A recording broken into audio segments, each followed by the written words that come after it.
Good evening and welcome to the final talk of the first weekend of the first talk stand at the Galway International Arts Festival. Those of you who've been at some of the other sessions will know that we have been focusing very largely on Ireland for the last 2 days in our exploration of ideas of home, which is the theme of the festival. But now we're very lucky to have with us Liz Fekete, she just told me how to pronounce it properly, who has written a book called Europe's Fault Lines, who's looking at the growth of populism and division in Europe, how Europe is becoming a place that is not a welcoming home for many people, and that is a very important question for us all to look at now. And to moderate this evening, we have Dave O'Connell, who's a local hero, editor of the Connacht Tribune, which has been giving wonderful publicity to the festival for the last while, and I'm sure will continue to do so, Dave. And he's also somebody you can hear very often on the radio doing combat with the likes of Cormac O'Hara, and often winning. So would you please welcome Dave O'Connell.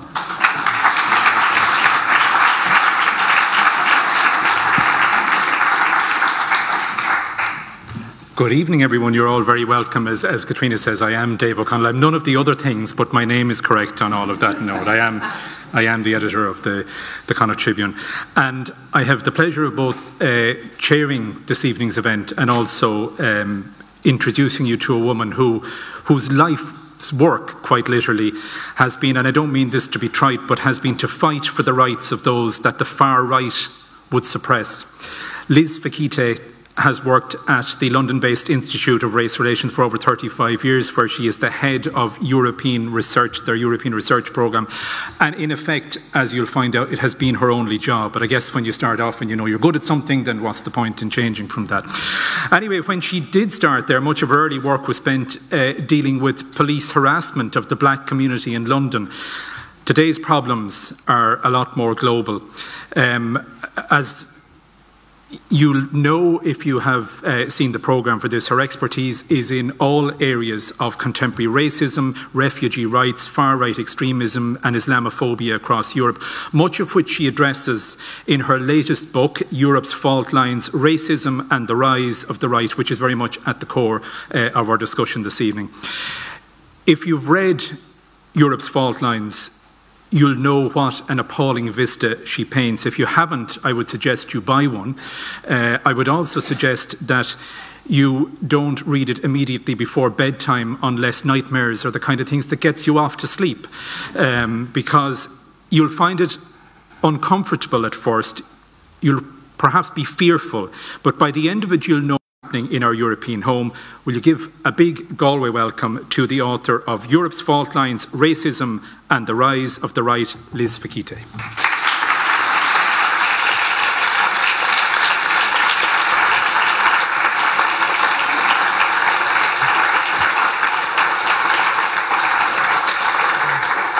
Now, I should also say to you that Liz is happy to take questions at any stage during the evening. I don't want to backload all of this to the end and then people don't get their chance to ask their questions. So if you have something, as you know, if you've been here at any of the previous sessions, we have a couple of roving microphones. If you could tell us your name and if there's a particular reason for your interest in the subject that might help Liz in particular, you might do that for us as well. But Liz, can we start by explaining a little of the background to Europe's Fault Lines? I heard you say elsewhere rather modestly that the book wrote itself. Now, as somebody who hasn't even managed to write a column without putting a lot of work into that, that's clearly not true. So where did it come from and how did it start? Do you want the short version or the long version? Well, this is the last one of the day, so the next First Thoughts is next Saturday. So, Okay. Let me first explain that I did have a previous life before I spent 35 years at the Institute of Race Relations. Of course, you're finding it very hard to understand because I look so young. But in my early days when I was young and free and easy, I was very involved in the anti-fascist movement. And if there are any young people here today, well, no, sorry, didn't put that very well. The younger ones amongst you who are sort of starting out and getting really frightened about developments, I want you to know that I left school at 16 and I did a secretarial course, and then through my commitment to the anti-fascist cause, I went to the Institute of Race Relations. I was very, very lucky because there was someone there who died recently, a very famous black public intellectual called Sivanandan, and he saw something in me. I was a very unformed, ignorant young woman, and I say that just to say that writing a book, you don't have to be in a university, you don't have to be an academic. So the long story was I was already an anti-fascist and I was already involved. In those times, in the 80s and 90s, we had the National Front, we had the beginnings of the British National Party, and I lived in an area of East London where young Asian school children were being physically attacked to and from school, and their older siblings had to organise patrols to get them to school. So at that point, there was a major self-defence campaign amongst these young people because they got attacked by fascists, and it was a big thing. It was the first school strike in England of school children against racial violence, and I was very much involved in that campaign. So that was the first step along the way. And then at the Institute in about 1992, we started this European research programme, and I was sort of drafted in to start. It started off very, very small. It was just little bulletins and alerts. And in 1992, what was happening, some of you might remember, there was very, very extreme violence in Germany, in places like Rostock on Hoyerswerda, where the far right attacked Vietnamese and other migrant workers in their hostels, firebombed them. And so we started doing a bulletin, and at that time you had the Front National in France, you had the Freedom Party in Austria, you had the Northern League, now the League in Italy, Alleanza Nationale. All these parties were fringe, and all of them campaigned for national preference. They all said we should have national preference in employment, in welfare, and all these things. It was a fringe thing. So what we've seen is what started off of the fringe with fringe parties but didn't have any power, didn't have any seats in government, become now part of the mainstream. So this idea of nativism, national preference, our own people first is very, very much a part of the mainstream. The trouble is, you know, you can't have America first, Slovakia first, France first. It's just, you know, it's not going to really work in the real world, is it? So the book wrote itself in the sense that it's stuff that was always being written in the moment. At the Institute, we have a website and we have a news service where we give alternative stories on anti-racism and social justice issues.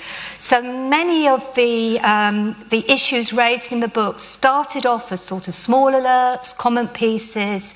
So it was writing itself along the way, and it's almost like I'm just this kind of ghost-like figure who brought it all together at the end. You used the word there, nativism, and it's a word that, again, features heavily in your book. Explain how that differs from fascism. Or what do you mean by nativism? Yeah, well, I think fascism we think of as sort of an ideology which is linked to the denial of human dignity, is linked to extreme violence. I think to say that we're in a fascist state, we would have to have organised state terror. So I don't think that we can say that what we're experiencing today is state fascism. But what we have is I see nativism almost as the sticking plaster that political parties are offering to people in this moment of economic crisis, where the world is in flux. Nobody really knows where we're going. Are we going to have another economic crisis? So basically the answer they give to people is, is to divide us between us and them, between natives and foreigners, between white and black, between Christians and Muslims. But nativism basically means our own people first. Our own people first in employment, in housing, in welfare, etc. When we look at this phenomenon in the overall, we often see on one hand the rise of far-right parties in an electoral sense, and you mentioned some of them. You talk about the Front National, in particular, perhaps UKIP coming and going. And at the other side, the upsurge in these extreme right attacks, particularly on immigrants. Are they two separate phenomena, or are they the two sides of the same coin? They're the two sides of the same coin, but that doesn't mean it's a conspiracy. That doesn't mean that they're necessarily huddled in a, back room together planning it.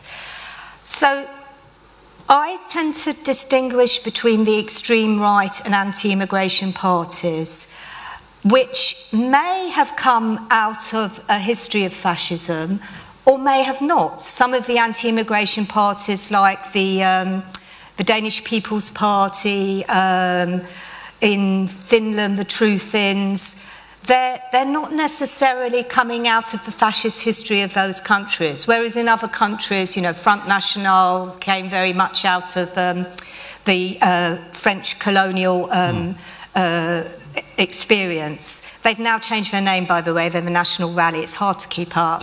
I had to look it up before I came. You can change the label on the bottle. It's still the same bottle. Honestly, all these Galway idioms, I love it. We love bottles. And it's also the Galway tendency to make you confused. Now, what was the question? No, I know the question. I know. No, are they the two sides? Are they separate? Or are they separate phenomena, or two sides of the same coin? Two sides of the same coin, but it's not a conspiracy. So you have extreme right parties who, to get into the electoral process, can't openly advocate violence. There's an exception to the rule, as there always is in Golden Dawn in Greece, and I'll explain that in a moment. But basically, if you want to be in local government, in regional government, in national government, in the European Parliament, you can't openly be against the rule of law. And then you have these far-right parties, these neo-Nazi parties, the alternative right. It's a very, very complicated scene, and it's always changing, who will openly advocate violence. But what you have in the middle is dog-whistle politics. So you have, to give you some practical examples, in Italy at the moment, an extreme far-right, extreme right party, let's say hard right party, called the League. They used to be called the Northern League, they're now called the League. Can't change with a bottle or that. And their the interior minister of Italy is from the League. In fact, he's really the de facto Prime Minister. Because he holds the power. He holds the power.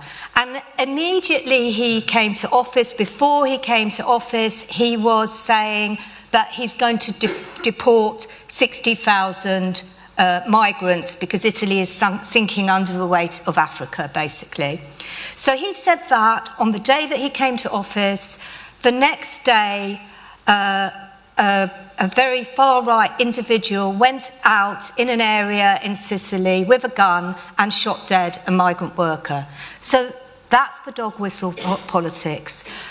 I remember about a decade ago, a decade maybe more, there was a horrible instance, because I mean, this isn't something that has just started now. In terms of migrant workers, the Muslim community, the African communities, particularly in Southern Europe, they've been experiencing fascism in their daily lives. We may not say we're in a fascist situation, but if you're murdered or you're firebombed, it feels pretty much like fascism. So this was, over a decade ago in Sweden, of all places. There was someone called the Laserman. And he had a gun, and he went out and he shot at migrants, and he injured about 11 people. I think one person died. It took the police a long time to detect him. And there was a journalist who went to interview him in prison afterwards, actually did a very important job, not easy, to actually try and understand his motivations. And at that time, there was a lot of media coverage of the migration issue and a lot of media stigmatisation of immigrants. And he just said, I felt that I was authorised to carry out these attacks. because of the climate, the things that were being said in the newspaper. This issue of authorisation is very important. It's often a trigger to people who have a lot of problems in their lives, who may be, who may feel very alienated themselves. But it gives them some warped form of justification. It gives them a warped form of justification. So if you have the politicians saying, stop the invasion, our people first, in Hungary, Viktor Orban, the Prime Minister, is always talking about the refugees are all from the Muslim world and there'll be terrorists amongst us. We must protect our borders. If you have that kind of discourse, you're authorising violence, even if you are pretending that you are signing up to the constitutional order. Yeah, it's just what strikes me in terms of, is this, are they two separates, are they two sides of the same coin? We have another phrase in this country of old called about having the Armalite in one hand and the ballot box in the other hand, in relation to a different time and a different place. But how relevant is that? Or does that make sense in the context of what we're talking about here as well? Yes, it does actually, because if, say, you look at the situation in England at the moment, you might have heard of someone called Tommy Robinson. Yes. Working class hero, man of the people. Who's not Tommy Robinson at all. He's not even Tommy Robinson. Yeah. He's got so many names, I lose count, to be honest. Very, very strange. Tommy Robinson, his trajectory is very strange. I don't know how Tommy Robinson got into the United States on a false passport. Come on. What's going on? There's some games going on here with Tommy Robinson. But basically you have UKIP who, since Brexit, as you know, have fallen apart. Nigel Farage has had more comebacks than... Elvis. That's the name I was looking for. UKIP are going much more into the wilderness of extremism. So basically UKIP are turning up at rallies, certain members of UKIP are turning up at rallies to free poor old Tommy, who's in prison again, what's he been in prison for? Mortgage fraud, stodgy dealings in his sun tanning business, and now basically contempt of court. But there's a massive campaign in America. And apparently representations are being made to the Prime Minister about the unfair treatment of Tommy Robinson. So there's huge amounts of support for the EDL coming from the United States, obviously from people like Steve Bannon from Breitbart News, who I didn't realise, a friend of mine was telling me today, I didn't realise that Steve Bannon he's Irish-American. I didn't know that, and I found that really an interesting point. We're trying not to claim him. Oh, I'm sorry. Okay, you should have told me that before. Barack Obama is Irish. John F. Kennedy was Irish. I told you not to mention that. Sorry. No, he is. I mean, with a name like that, where else would he be from? And with a dress sense like that, where else would he be from? But no, when you mention UKIP, and I think sometimes because of the tabloidisation of UKIP, we see them as figures of fun, or Farage is a figure of fun because, I don't want to be overly pejorative, but he comes across as a bit of an idiot. But there is clearly a more sinister aspect to what they do and who they link up with and what they really believe in, because their raison d'etre is now over, or at least in terms of the vote, it's over. Britain is trying to disentangle itself from Europe, and clearly UKIP are not going to sort that one for them. But that was all they stood for at that stage. But now you say they're finding other kind of things to hang their hat on. Yeah. I feel that, as I said, there's more to a lot of things that are happening than meet the eye. If you look at Trump's attitude towards the European Union, if you look at his kind of friendliness towards Putin and, the pictures of, them sort of shaking hands, it's like, they're dividing the world up between them, It's government by the 1%, for the 1%. And I think that there is clearly in the Trump-esque world a design to wreck the European Union. So the money is going into the wrecking parties in Europe. And obviously that's also Farage's game and UKIP's game. So EU is a very successful trading bloc, is a competitor to the United States. So we're living in this very strange world at the moment where the United States, which was perceived as the biggest ally of Europe historically, is now, seems to me, bent on fomenting the forces that will destroy it. Well, has been described as a foe as recently as last week by Mr. Trump, but who knows what he will say tomorrow. We may be best of friends again and all this. The roots of this, because obviously history, there's a certain, you know, we will come look a little bit later perhaps at the experience of the 30s and Nazi Germany and all the rest of that. But as a touchstone for our current predicament, is 9/11 very much at the core of that? Was that the start of this, or is this something that was always there just waiting to happen? 9/11 was, of course, very important as the key that turned a lot of things to allow things that previously wouldn't be said about race to be said.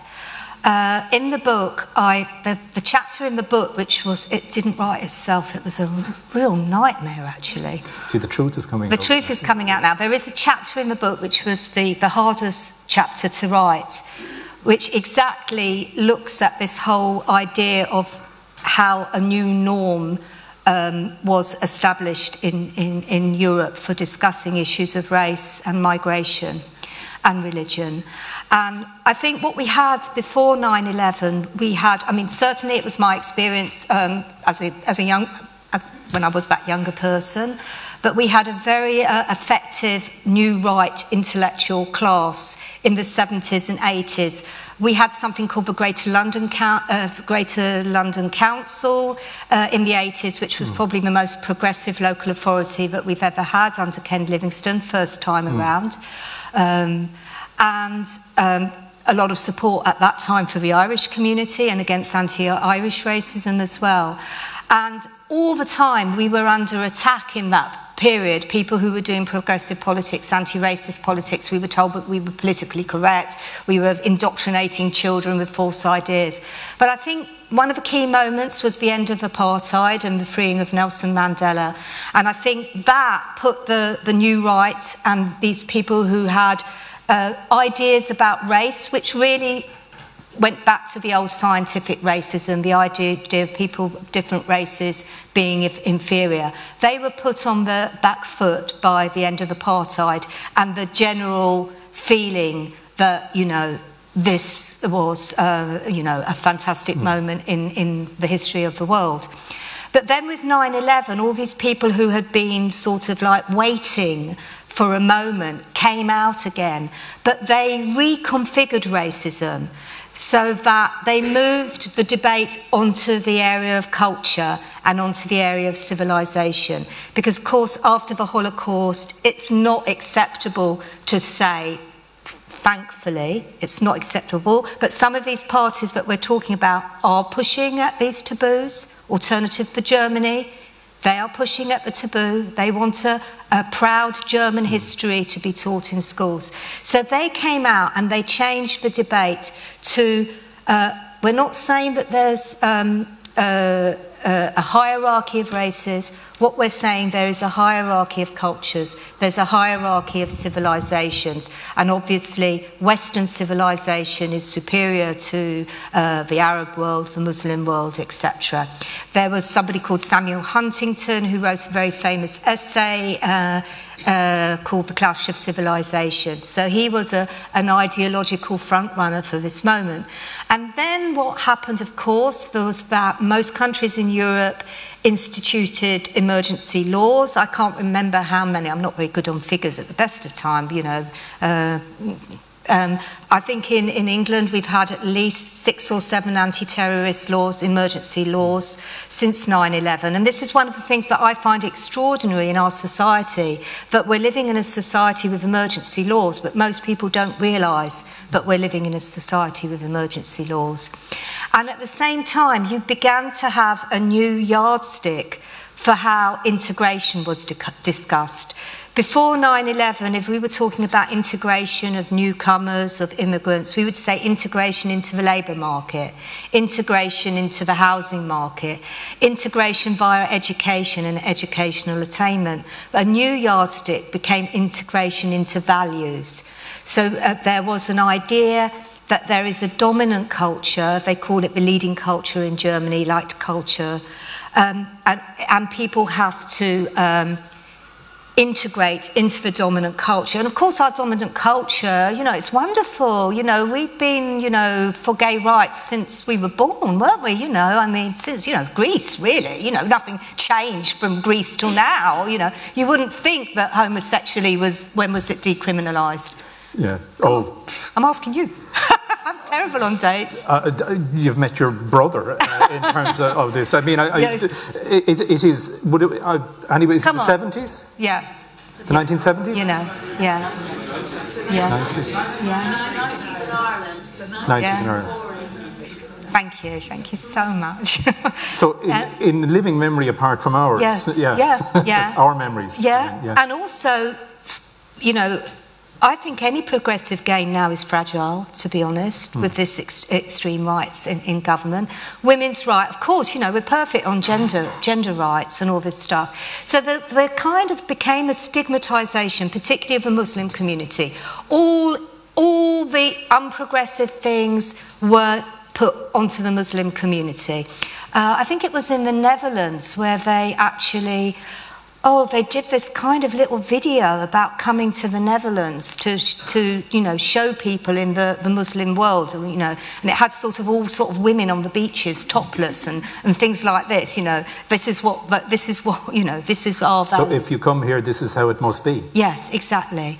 And of course, once you stigmatise, you know, in any community, of course, there are people who take a very conservative view of religion, maybe a fundamentalist view of religion. By fundamentalism, I mean a literal reading of the text, whether it's the Bible, whether it's the Quran.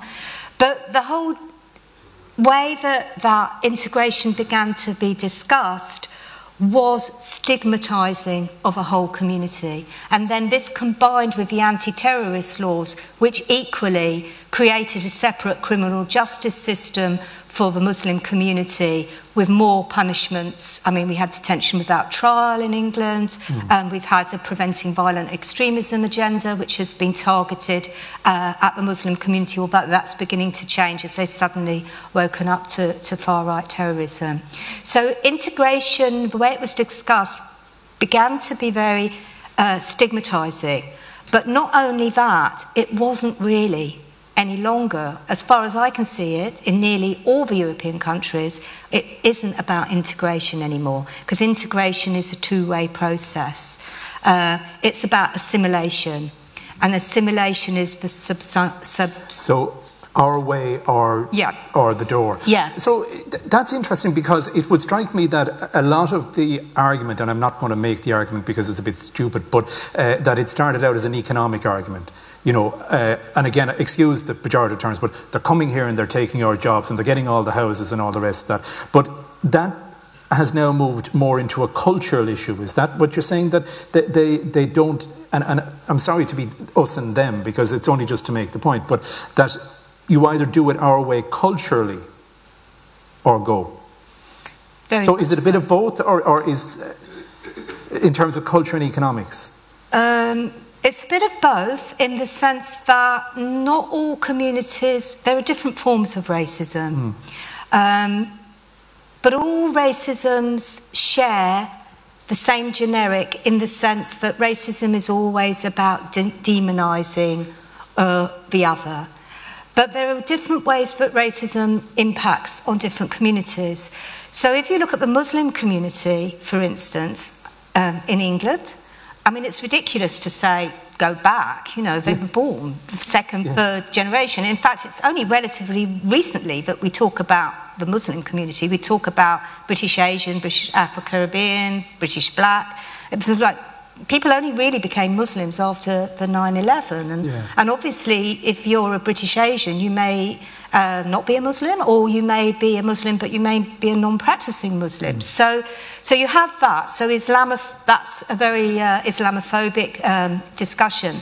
But in terms of the migrants and the refugees, you had a different sort of racism, which actually wasn't necessarily colour-coded, because a lot of the new arrivals, I mean, in Germany, I mean, it was actually the breakup of the former Soviet Union, the breakup of Yugoslavia, where you first have the first refugee movements in the 1990s. So, I mean, at the Institute, we talk about xeno-racism as similar to nativism, xeno-racism being the kind of racism targeted at migrant workers. So this is where the economic argument comes in. The cultural arguments are about the Muslims who've been in Europe. Well, you know, Islam has been part of Europe since forever. But in terms of the migrant workers, I think the argument is still economic, although aspects of culture. So when we talk about xeno-racism, we mean it's not xenophobia, because xenophobia implies a fear of strangers and a psychological issue, but xeno-racism is a structured racism towards migrants, which is xeno in form, against foreigners. And it's a racism that becomes institutionalised if you institutionalise laws, which means that employment rights, housing tenure, all these things are limited if you're a migrant. I'm conscious that if anybody does want to come in, please feel free. I'm checking every so often. Is there... Okay, we can keep going on. One of the things that you do, dare I say, particularly well in the book, is showing how this is a pattern. These are not isolated cases, that there is, and this form of collusion, where in many countries there is an involvement among intelligence services, an involvement among the police at a very high level, involvement among the army, and in many cases among politicians who are looking for change but know that they're carrying an unpalatable message. At least they're not going to get it over the line as quickly as this covert way. Will you explain a little bit about that, Liz? Yeah. I've been involved in supporting a number of campaigns around Europe, which are really the nastiest underbelly of Europe, in terms of murders and killings and firebombings, etc. And this is where I began to feel that there was a pattern in these cases that went further than just a failure of the police and the intelligence services to take action against the far right, a failure to prosecute the perpetrators of racial violence. I felt that there was something much bigger going on, and this is where I turned to the concept of collusion, and I learned a lot from colleagues in the north of Ireland who obviously had used the concept of collusion, which is a legal term, has come out of various inquiries in the north of Ireland in terms of the way that the British state colluded with loyalist paramilitaries. So I began to see a similar process in Europe. What we have to be aware of, and this is, I think, what you were referring to, with the nightmares. If anyone's going to sue, I don't have much money, so don't shoot the messenger, because it is just delivering the message. Yeah. We've got to be aware that there is a massive increase in paramilitary organisations, vigilante groups all around Europe. So I've taken various examples in the book to show how collusion has happened, and collusion can in some cases be direct, or it can be indirect. It can be turning a blind eye to what is morally indefensible. So to give you some examples, in Spain there was a far-right group called Anti-System Front, who went around doing bombings of trade unionists, migrant centres, etc. Eventually the police arrested them and they were brought to trial. It turns out that one of the Anti-System Front was a son of a police officer. I think another one of them had formerly been in the military.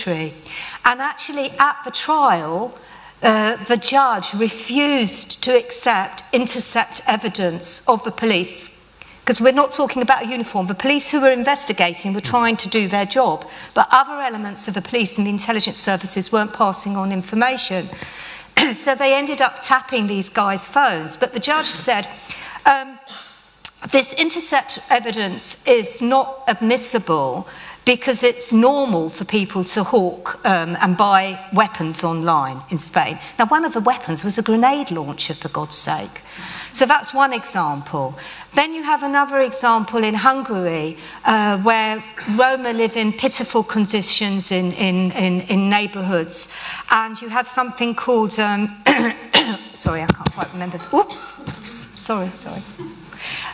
You had a particularly nasty, I can't quite remember their name, but they were linked to Jobbik, which was the far-right party, which actually now Jobbik is less far-right than the government of Hungary under Fidesz. And Jobbik's paramilitary squad were going into the Roma neighbourhoods with whips, with axes. They were telling Roma, get in your house and clean it, and all this stuff. And the police just looked the other way because they were drawn from the same culture, from the same neighbourhoods as the paramilitaries. There was a case in Hungary of the Roma serial killers who went undetected for a number of years, firebombing Roma out of their homes. In one particular awful incident in one village, they firebombed a home, the father and the son ran out, and as they were running out, they shot them and they shot the young boy dead. When the police came to that crime scene, they didn't set up a crime scene, they didn't put up the tape, they didn't keep the forensic evidence. Again, once they were eventually arrested, one of them was a former informer for the military. Can I give you one more case? Sure. The case... Okay, 2 more cases. Is that all right? I told you, until Saturday of next week. 2 more cases. Direct collusion, Greece, Golden Dawn. There's a big trial going on now of all the Golden Dawn MPs. And remember I said that there was one exception to the rule in the extreme right party. Golden Dawn were an extremely successful far-right party who had something like over 50 MPs in the Greek parliament. They organised they had their own force, which went in motorbikes with black-clad men on motorbikes, went into immigrant areas to clear the streets. An anti-fascist rapper was murdered by a Golden Dawn member. Nothing was done about Golden Dawn until the point that a section of the military were actually planning a coup against the Greek government. And at that point, they moved against Golden Dawn. The head of the anti-terrorist police, I think the riot police, various other people were arrested. But they'd gone around attacking migrants and killing Pavlos Fyssas, all these things for years. But it was only when that they were planning a coup that they were arrested. The final case that I want to... And there's a very good website called Golden Dawn Watch. They're good anti-fascists who go every day to the court to document what's happening in that trial. It's been going on forever. The other trial that went on forever, it finished last week, was that of the National Socialist Underground in Germany. Complicated case for me to tell you about. But basically, for 10 years, 2 men and their girlfriend, Beate Schäper, went around assassinating mainly German, Turkish men. There were at least 10 people murdered with the same gun, and a policewoman was also murdered with the same gun. And all the time, the police, Germany is a federal system, so there's 16 police forces, 16 intelligence services. The police investigating these killings were calling it the Doner Kebab killings in the media. That's what they were called, the Doner Kebab killings. Institutional racism in the media, in the police. And they made the lives of the wives and those children of those men unbearable. They broke those families. They would ask the wives, was your husband having an affair? Was he in the PKK? Was he a drugs runner? But all the time, the German state was running an undercover police operation within the largest Nazi party in Germany. They had agents in the party. They were paying Nazis to act as informers, and these Nazis were taking the money and then ploughing all the money back into the party. So it transpires that information about the National Socialist Underground was not passed on to the police, because the police investigating them, because it was more important to protect their informers, who were seen as valuable assets, than to solve a murder. Collusion. I mean, when you refer to Golden Dawn, it's one of the parts of the book that I think we would all have some awareness of Golden Dawn.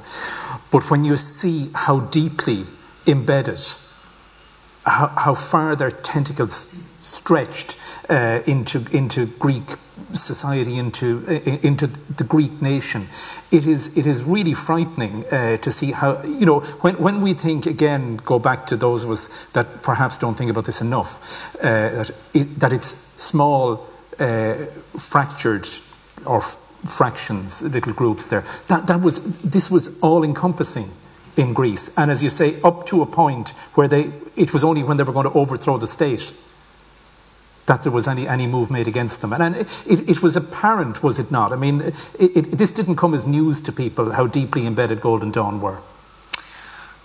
Yeah, what can I say? Deeply embedded in the culture, in the church as well. A huge amount of collusion in the Orthodox Church with Golden Dawn. But I think this is also when we've got to say, excuse me, European Union, what are you doing? Why are we allowing countries that don't sign up to democratic norms to actually continue to be in the European Union? I mean, with Fidesz in Hungary at the moment, they've just brought in this law called the, it's dubbed the Soros Plan. And I mean, it's just dreadful what's happening in Hungary at the moment. So you have a situation now where it is illegal to assist migrants, because all migrants are illegal immigrants. So you have, very brave NGOs like the Hungarian Helsinki Committee, Amnesty International, not an NGO, but, quasi, I don't know, what is Amnesty? Someone from Amnesty, how do you do that? I know there's someone They don't from need Amnesty. to be described. Yeah, okay, everyone knows who Amnesty is. And very, very important NGOs who've been doing this work. And now what's happening is the government are coming to their offices and sticking a big sticker up on their door, which says migrant supporting organisation. So they risk fines and imprisonment for doing their work.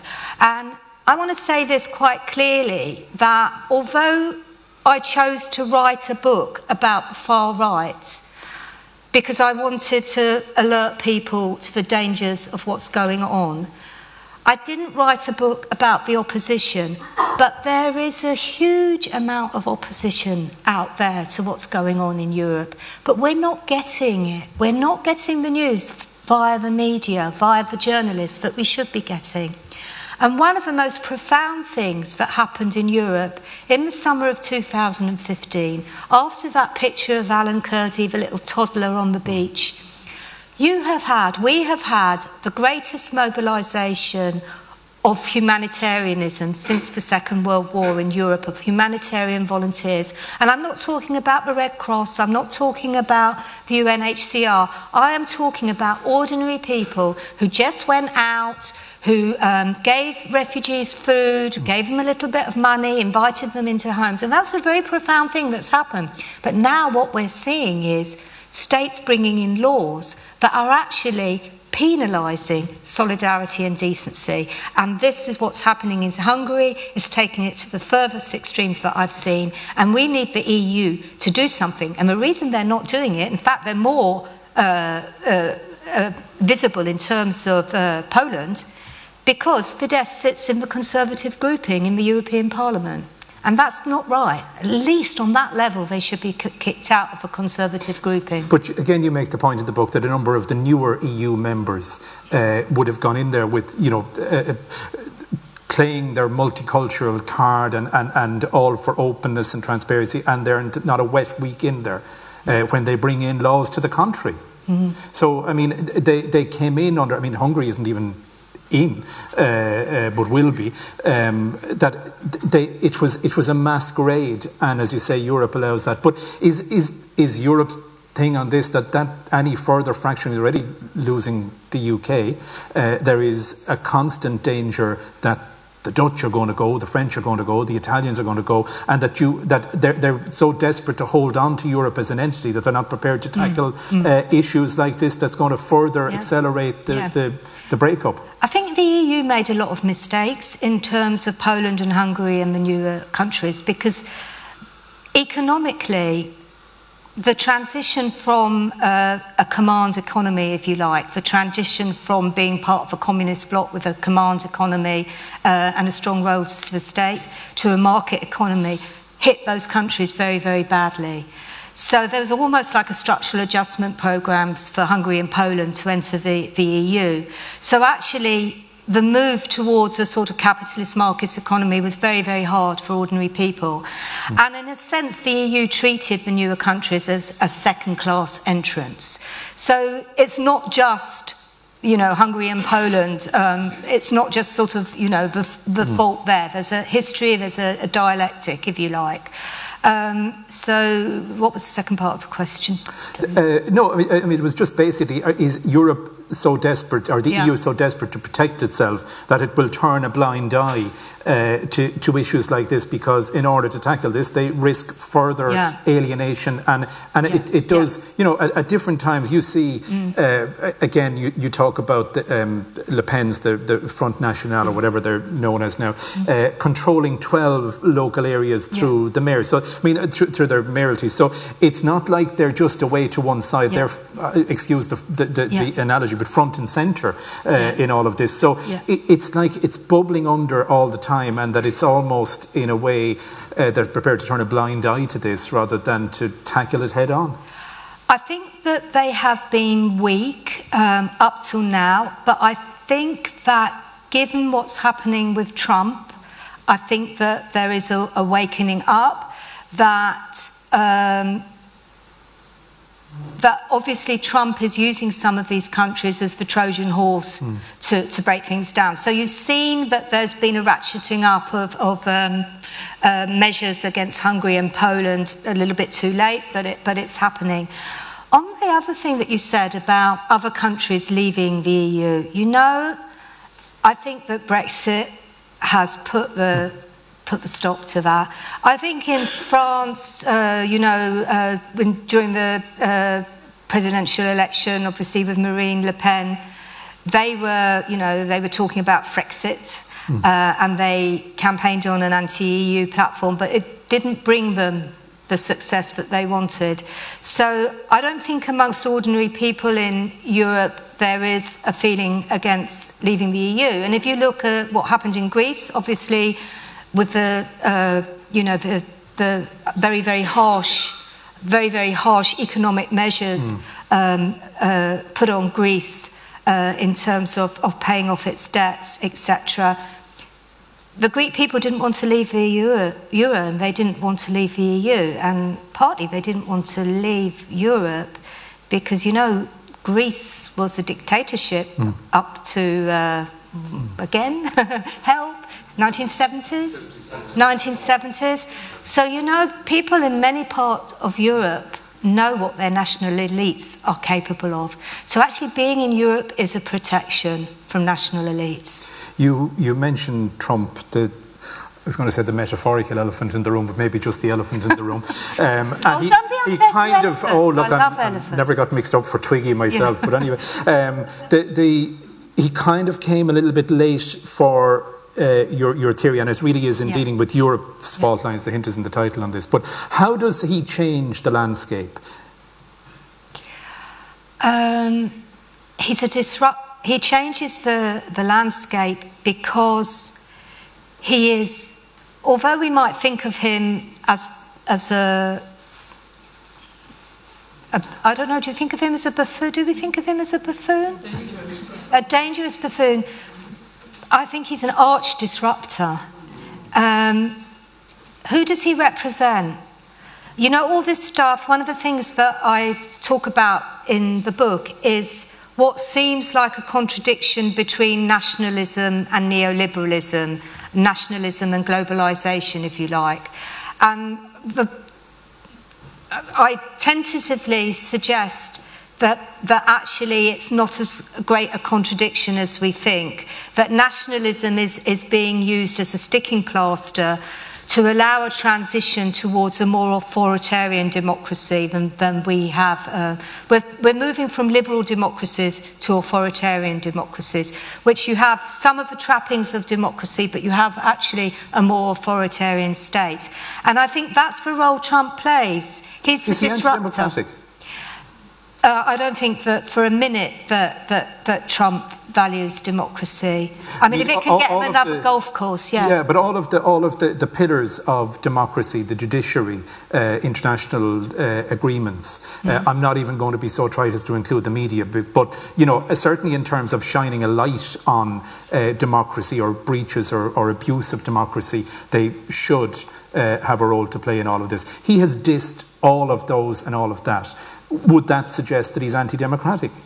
I think that if he can buy democracy, he'll support democracy, but if he can't, he won't. I think that he doesn't believe in democracy, no. I mean, come on, before the election, wasn't he saying that if I lose, if I lose the election, Hillary Clinton, I'll challenge the result. Wasn't he saying, what was all the rallies, put her in jail, Yeah, lock her. Maybe the only thing that he will accept with democracy is the idea of elections. But then he's been very good, or the forces behind him is very good about limiting voter registration, making all those difficult. There can be a kind of like behind the scenes, meddling in the system. But he's certainly not a Democrat.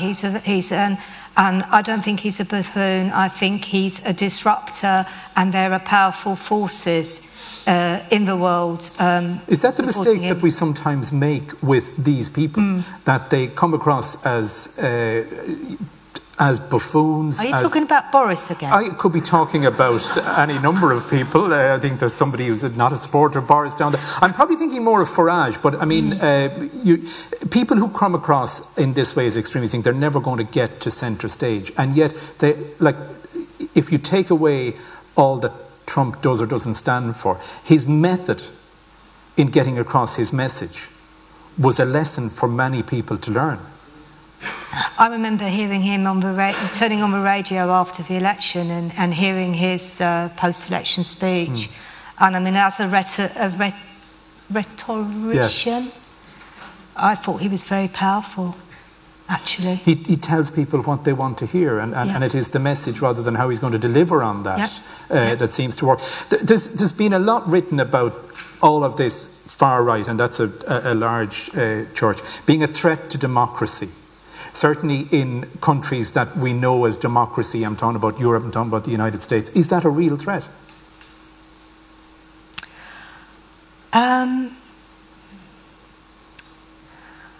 I haven't got a crystal ball. And one thing that I think that I have to say to sort of give some hope here is that many of these political parties aren't political parties in the sense that we understand political parties. You know, whether it's the centre-right in Europe or the mainstream centre-left social democratic parties, they come from a long history. They have local branches. They are embedded in communities. UKIP isn't. You know, Geert Wilders in the Netherlands, it's not even registered as a political party. It's the party of Geert Wilders. It's one man. And the one thing that we have is that they tend to implode. They implode because if you don't really have a discipline in a political party, a sense of purpose, you just have this personality cult, and obviously we've seen that in UKIP, etc. So, of course, personally, I think that will continue, that they're not organised and disciplined. And funnily enough, Golden Dawn had that. They were organised and disciplined enough. They were a machine. But I can't see it in a lot of the other parties. They come to the table with a single issue and they spread it through fear for the most part. And that the more that they have to embrace the democratic process, the more like, and you know, I'm surmising in from what you write, the more likely they will implode, because they don't. It sometimes strikes me that they want to influence rather than to govern. Yeah. Oh, can I say that? Pissing in the tent. We discussed this, that would this be an acceptable word? I said, if that's the worst word you say on your visit to Galway, you'd be all right. Yeah, they'd rather be outside the tent pissing in than inside the tent, because once they're inside the tent, they begin to look almost the same as other parties. And also, we have a situation in Europe, it seems pretty much the case that we're in coalition governments. There's no clear winners. In most of the countries, it's all coalition governments, so it's kind of horse trading, all of that stuff. But one thing I want to say, though, is I don't think it's just a problem of the far right. It's the way the culture in the middle changes. So it's what they say in France, the Le Penisation of the centre. And I mean, I'll give you an example of that from England, from the UK, the hostile environment policy for immigrants, and what we've seen with how our Home Office, the Home Office for me has become a totalitarian monster. I am plated against any compassion, any reason in decision making. So you have a situation where the Home Office were actually deporting British citizens, British Commonwealth citizens, because the logic, the logic of that organisation had implicitly internalised what should be a fringe idea. The idea that the purpose of immigration policy is to create a hostile environment for migrants. So the centre, we have to look at the changing culture in the centre as well. How much of this is anti-politics rather than anti-democracy? There's a lot of this in the newspapers, of course, that, you know, hatred of elites, hatred of politicians. Personally, I don't think it does go that deep. I think it's part of a narrative in the, you know, we've had, you know, the Daily Mail in the UK calling judges traitors. It's an orchestrated populism. It's an orchestrated anti-elite politics. I think if you look at something like Brexit, if you look at the vote in the northern communities, you know, people talk about left behind communities. Left behind communities are easy to ignore communities. So I think that the politicians, the political parties, particularly New Labour, I come from an organisation, the Institute of Race Relations, we can't be party political, so I'm speaking here personally at this moment, that they became too reliant on spin and the media, and they lost their local bases, they lost their connection with local communities.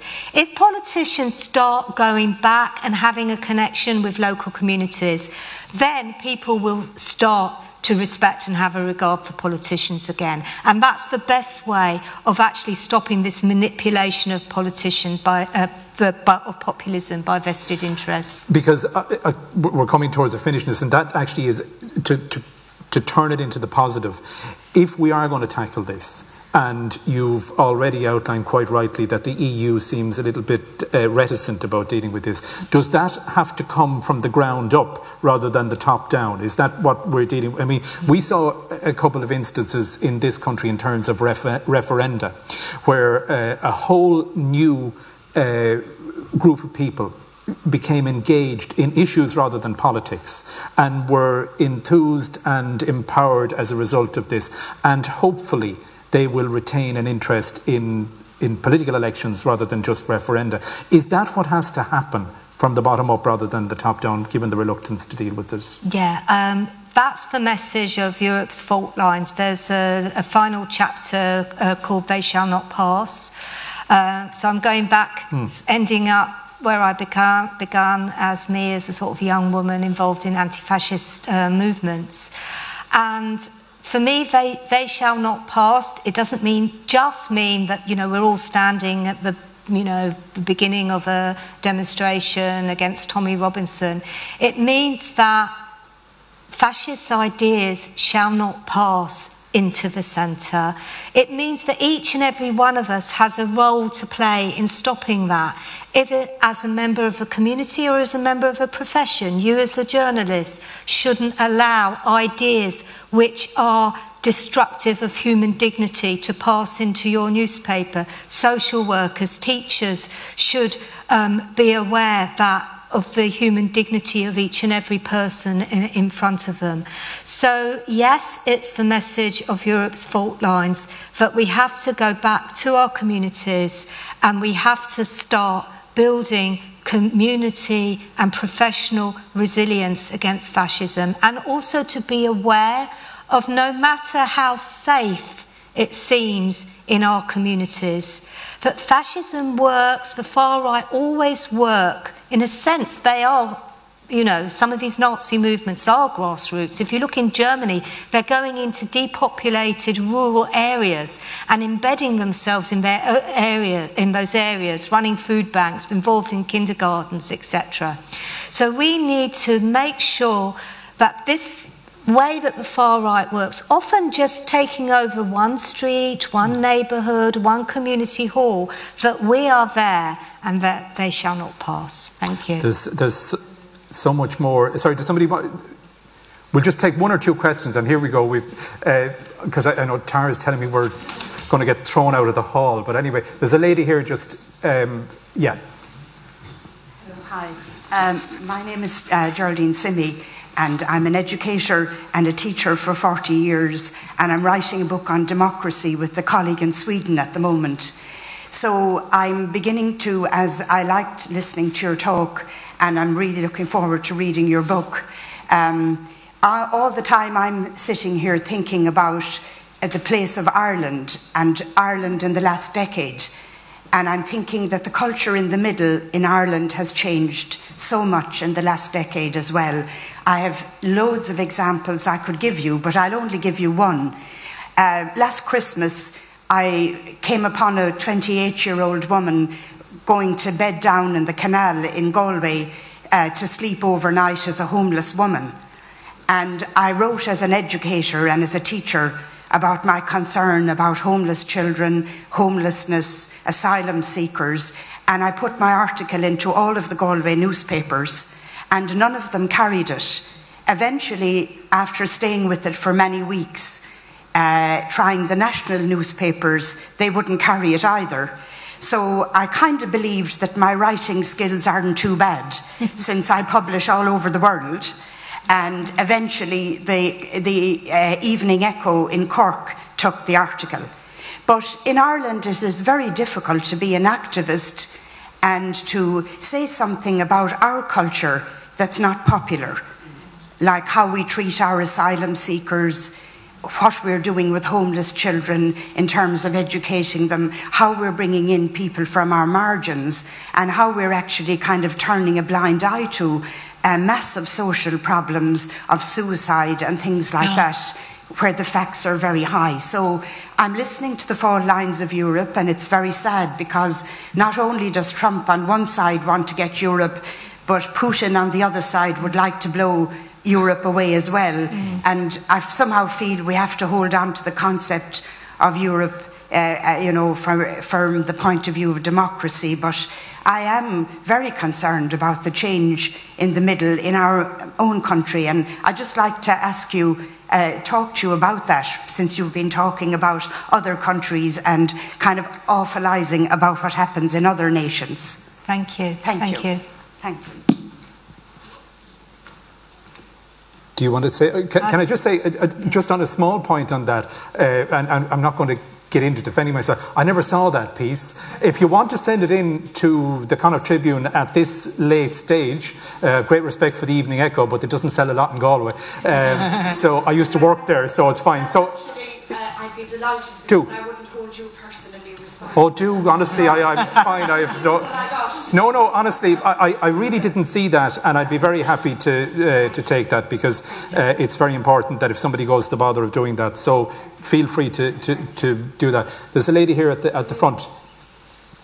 I think you said in the beginning. Just we'll get a microphone coming to you. Yeah. Thank you. That in the beginning of your talk, that Italy was sinking under the weight of Africa. Is that what you said? No, I said that's what the far right say. Oh, I see. Yeah. Sorry. Yeah. But, well, if they are, you know, the Italians have taken in enormous numbers of refugees and immigrants, and so has Greece. Mm.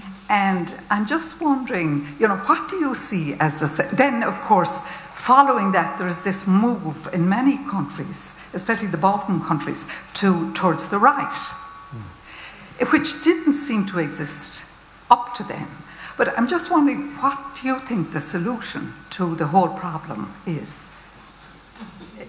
You know, because I think lots of European countries think that they'll be swamped by the immigrants. Thank you. Well, firstly, Europe, compared to the rest of the world, doesn't take an equivalent share of displaced people. Yes, there is a massive problem of displaced people around the world, but actually Europe takes a tiny share compared to countries like Palestine, like Lebanon, like Turkey. So we're not swamped. That's the first point. The second point, yes, it's a completely unfair situation where under the Dublin it's not their fault, Dublin regulations, that asylum seekers are meant to apply for asylum in the first country that they arrive in. It's completely disgusting, the attitude towards Greece and Italy. It's absolutely disgusting. Having said that, I mean, I'm encouraged by the new Spanish Prime Minister, who, in the event of Italy closing its ports to boats, NGO boats that had rescued... On foot of the new Interior Minister that we spoke about earlier on. Yeah, exactly, has allowed the boats to land in Spain. So that's a start. That is a start.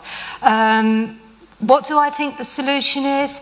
I think the solution is for us to stop being so ignorant about what we're doing in the world. If you launch wars, if your multinational companies create resource wars in countries, you know, there's going to be blowback for us. You know, this is an interconnected world. If we are at war, if we are bombing so many places, are we surprised that people are moving from Syria? Do we not have a responsibility towards them? And I must admit that I have a respect for Angela Merkel, what she did. And the way that she... But nearly paid a huge price. Nearly paid a huge price for it, exactly. But at a certain point, she stood up for something which should be European values. Which was valued, I would suggest, outside of Germany, or recognised outside of Germany much more than it was inside Germany, because you talk again about the growth of the right, and her grasp on power is nothing like it was before this. She's relying on others, and very much at the core of that, that's the price she's paying. I think we've time for maybe one more question, because one more question, thank you. There's a gentleman here. Okay. Hi, my name is Stephen Kelly. I'm a dentist and surgeon. I've worked in both Ireland and the UK in the NHS. When I was working in surgery in London, I noticed around a lot of the hospitals to be signs up on the walls basically asking staff to speak in English, to respect their patients. Now, I'd be very pro-Europe. I wouldn't have any political allegiances or anything like that, but I've been following this closely. I actually was working on call in a London hospital the morning of the Brexit announcement when the results came in, and I was shocked like everybody else was.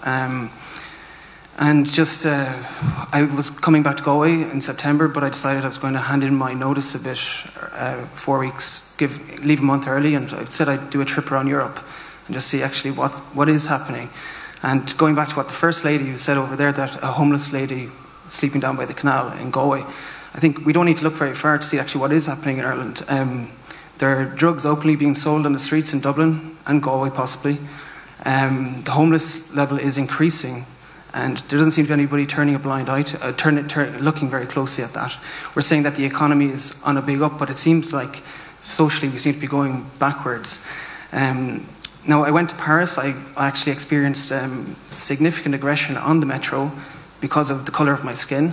I made friends with people from Morocco who was from a liberal Muslim background, and he was telling me that it's a big problem in France at the moment with sexual harassment of women coming from his own community in France.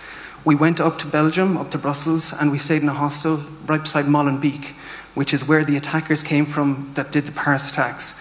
Now, the attacks just took place a few months previously, but he wanted to bring me in to actually show me some of the real Moroccan tea and Moroccan harsha and, show me a good time. I went down there, I was interrogated, well questioned, and was I undercover police. But once they realised that I was Irish and the Irish flag, thank God, actually goes a long way, they were like, oh, Celtic and Liverpool, and I was brought into the cafe with them and we sat down, we had a harsha Moroccan tea, it was great. But it was a different culture completely to what we have in Europe. Now, Molenbeek is almost like a quasi-ghetto. I wouldn't say it's a ghetto, but it's right next to Brussels, which is a very wealthy country. And you've got a completely different community coming in there that are setting up right next to a very wealthy country, and there's going to be a clash there. Now, I don't understand what is being done to improve that clash that's happening. It's understandable that, talking to my friend from Morocco, the people who are going into Molenbeek went to another restaurant and basically was ignored, was stood there in the waiting line and was ignored, and people just walked past us to take the orders. And he said no, he felt very uncomfortable there, even him as a Moroccan, to be in there. Now, he said these people are coming from Morocco, they're the lower educated, which of course we should be taking everybody who's in distress, but he said that, even in Morocco, they are coming from conservative, less educated backgrounds, so we don't have these people need to be getting good education when they come here, to get them speaking the language and integrate them or assimilate them or whatever word you want to put on it. In terms of Molenbeek being next to Brussels and the divide that's there, when you have people coming like that and they don't have employment opportunities, and they're seeing their counterparts of similar age and they're walking around with nice iPhones and nice clothes and different things, and they don't have these kind of opportunities, that's a hotbed for radicalization. Like it is, and I don't see any kind of solutions that are being made up about it. I think I've heard recently, just Belgium are talking about maybe there's an Islamic party that wants to start up their own nation to maybe solve that solution, that they could have their own identity. I'm not sure. You said about Italy that there was a people that it was sensationalized as sinking under the wave of African migration. I was in Italy in March and I talked to some people there, and I walked into a cafe in the evening time. There was a guy at the counter, and he was selling stolen jewellery to a lady, and this is up in the Umbrian Hills. It was well away from any kind of city, so I don't know the actual statistics or figures, but the people in Italy are annoyed. They're really annoyed. They feel almost like they're being let down, and I think for us as Irish people, we don't look at what we're doing. It's kind of, we give ourselves a pat in the back where we go collect some migrants, save their lives from the sea, which is great, but then we just don't take them in ourselves and give them a hand. I'm just expressing from my own personal experience. I don't have any affiliations, but I just wanted to share it and maybe add to the last lady, what do you think is the solution here? Because I know using sensationalist type stuff like fascism and communism and different things like this without actually looking at just helping the person who's next to us or talking to the people beside each other and see how we're going to solve this, because I think it has the potential to get worse. I take your point in all that. What I would say to you, rather than answering for this, our book does deal with this in very great detail.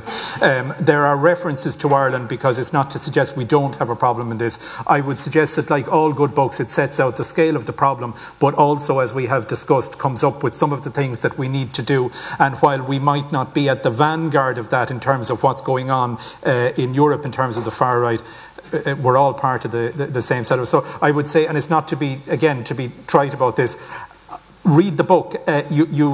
having said you'll have nightmares for a while, when you get to the last chapter, you'll sleep well or a little bit better after that. I'm sorry that we have run out of time on this, because I know there's an awful lot more interest in this, but can I, on your behalf, just thank Liz Fekete for her insight into this. I would suggest that there's a lot more, as I say, in the book on that. It's something that we all need to be very much aware of, and I think I'm a little bit more knowledgeable after listening to her tonight than I was before that. So can you give a big round of applause to Liz?